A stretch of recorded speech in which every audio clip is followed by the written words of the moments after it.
The money conversation nobody had with you in your 20s.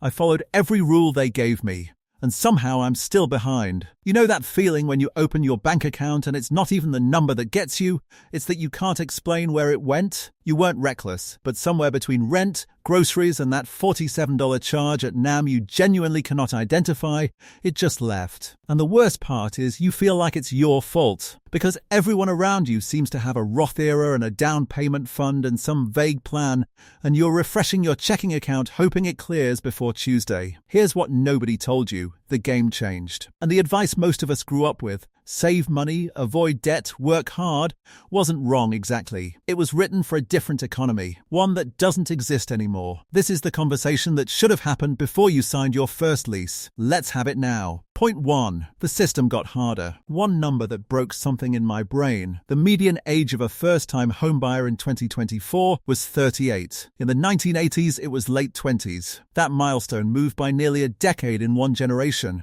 because home prices rose over 40% between 2020 and 2024, and mortgage rates crossed 7% in 2023. I say this because there's a story you've been told, just stop buying coffee, that's doing something kind of cruel. It's taking a structural problem and making it feel personal. Your latte isn't why you can't buy a house. A 40% price spike and a 7% interest rate is why.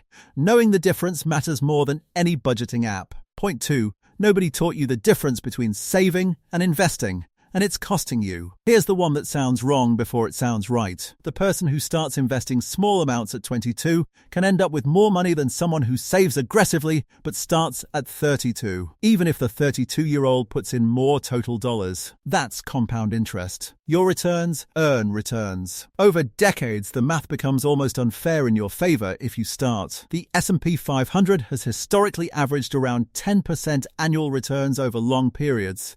Not guaranteed, not every year, but that's the long-run data. Here's why it matters right now. A savings account earning 0.5%, while inflation runs at 4%, means your money is losing value in real terms. Money sitting still is money quietly shrinking. Gen Z adults answered only about 38% of financial literacy questions correctly in a 2024 TR Institute study. US adult average was 48%. These aren't stupid people, they're people who were never taught. John Bogle, the guy who invented the modern index fund, put it simply, don't look for the needle in the haystack, just buy the haystack. Broad, low-cost index funds. Automate it. Don't touch it. It's not exciting, it's just what the data supports. Point 3. Doom spending is real. Be honest. Have you ever bought something not because you forgot your budget, but because the world felt heavy and checkout was the only decision that felt like yours? 43% of Gen Z said they do this in a 2023 Credit Karma survey. The triggers are specific: inflation stress, bad news cycles, burnout, midnight scrolling through someone's highlight reel of a life that looks nothing like yours. Social media turned financial comparison into a passive full-time experience. And spending starts to feel like participation, like proof you exist. This is not a willpower problem.